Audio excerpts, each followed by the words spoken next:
সকাল সকাল ঘরে ঘুমাচ্ছিলাম, ঠিক আছে, আমার ভাইয়ের কাছে ভাইয়ের ফোনে একটা ফোন আছে ফ্লিপকার্ট থেকে। ফ্লিপকার্টে একটা পার্সেল এসছে, পার্সেলটা এখন আনতে যাব, আমাদের স্কুল মাঠে রাখলাম।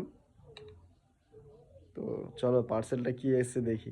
আমি জানি না কি অর্ডার করেছে, চলো দেখা যাক কি অর্ডার করেছে, কি আছে। তো ফাইনালি আমি অর্ডারটা নিয়ে চলে এসেছি। অর্ডারটা এই যে, এর মধ্যে কি আছে আমি এখনো জানি না, ঠিক আছে। অর্ডারটা কিন্তু আমি নিয়ে এসেছি, অর্ডার করেছে।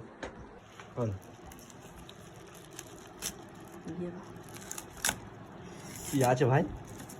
কি আছে খুলে দেখি। তুই কি অর্ডার করেছিস? দেখি খুলে। সাবান শ্যাম্পু অর্ডার করি নাকি রে?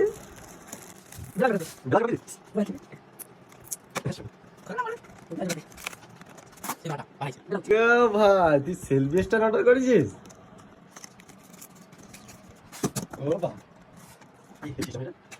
আমার থেকে ভালো, ছোটোর মধ্যে নাইস, হেভি সিস্টেম না?